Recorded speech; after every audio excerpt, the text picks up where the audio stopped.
So that was a bit of a disaster.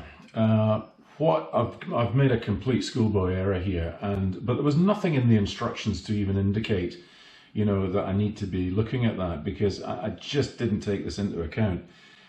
But what I've done is I've actually set these too low, and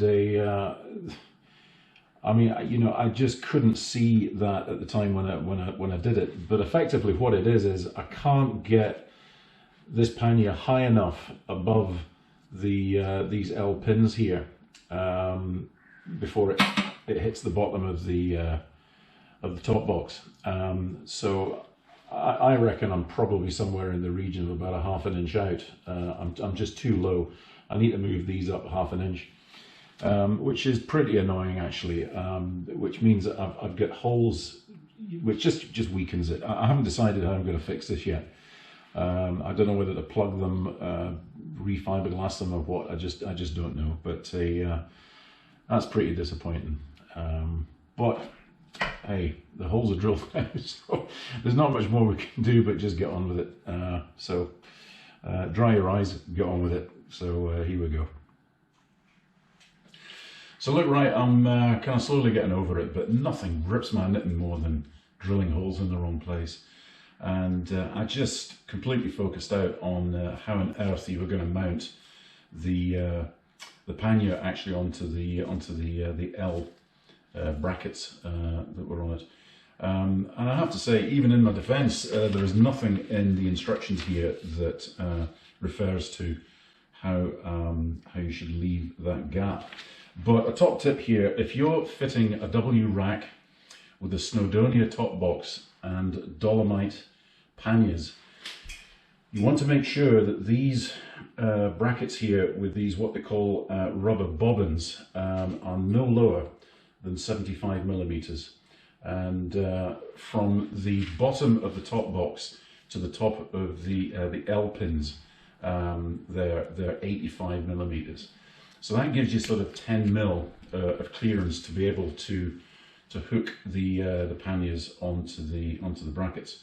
So yeah, just bear that in mind. But as I say, there's nothing in here to kind of that refers to that. So what I've done here is I've plugged the holes up now and re-drilled them, and I used a product here called Water Weld, which is an epoxy putty.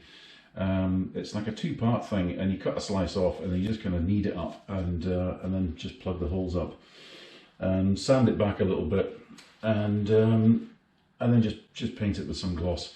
Now, it's not an invisible mend by any stretch of the imagination, but once I polish this off, it'll be kind of hidden once it's on the bike, but I'll know it's there. But that's just life. We just got to deal with that. So the next stage really is to make up the bracketry, to go over to the milling machine, get some milling and drilling done, measure up the steel, get it sort of bent in position, and then get it painted. But what I have decided to do is to kind of change my approach to how I'm going to put a bottom bracket on. And what I was going to use was I was going to use the mounting for the sidecar, which I've decided against now, and I think I might have been able just to sort of pick up on the member that comes from the frame out to the mudguard. So anyway, we'll experiment with that and we'll see how we get on. So I'll cut some steel, get it drilled, get it milled, put some slots in, get it painted, and then I'll come back and we'll start fitting it and see how we get on from there.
So after a few hours of measuring, cutting, drilling and milling, we've now got all our bracketry made.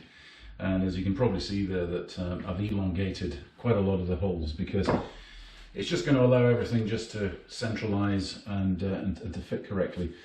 The finish that I've got on here is just painted, and it's painted with a kind of hammerite. It's this product here, which is called Polar Metal Paint.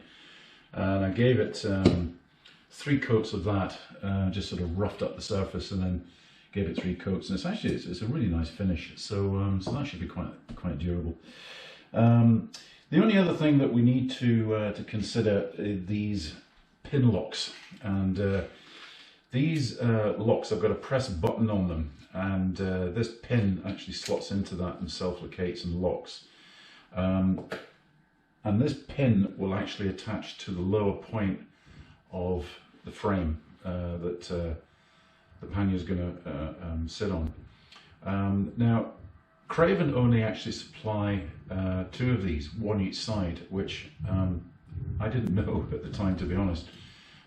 So what I did was I made up the plate, and I'll show you how all this goes together just shortly, but made up the plate, and to discover that there was only 2 of these pin locks. So I've ordered another 2, and they've arrived now. So I've now got 2 pin locks per side, which Craven reckon that you don't need. You only need sort of 1 per side.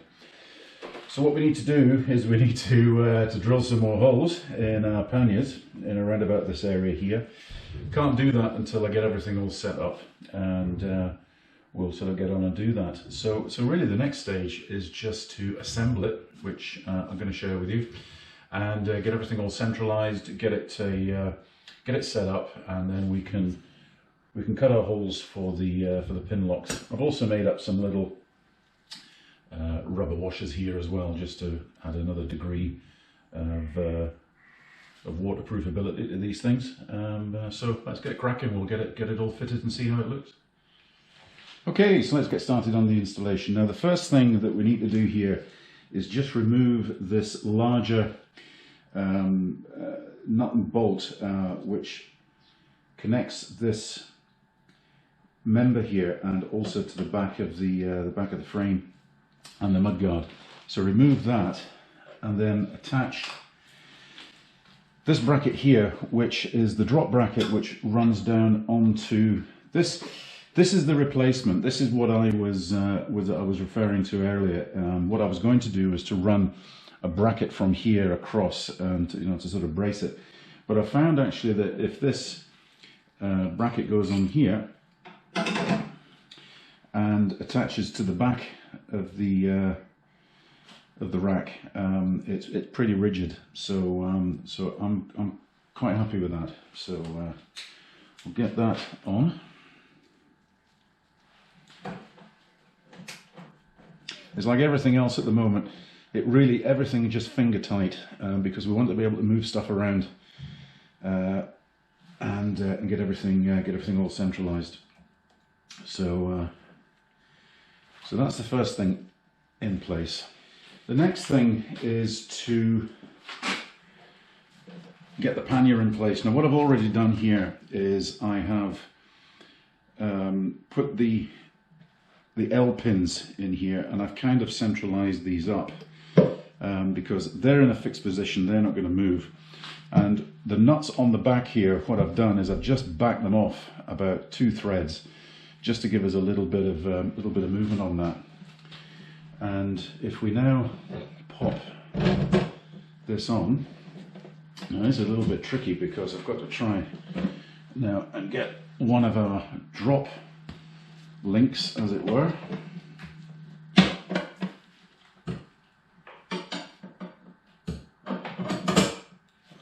And you'll see just how this goes together once I remove the pannier again. So that's the finger tight.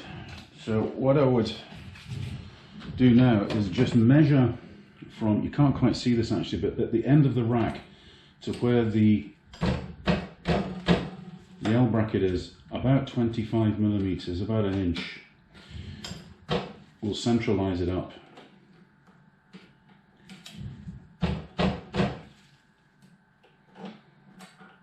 and that's about there. So what we can do now is we can just nip these up.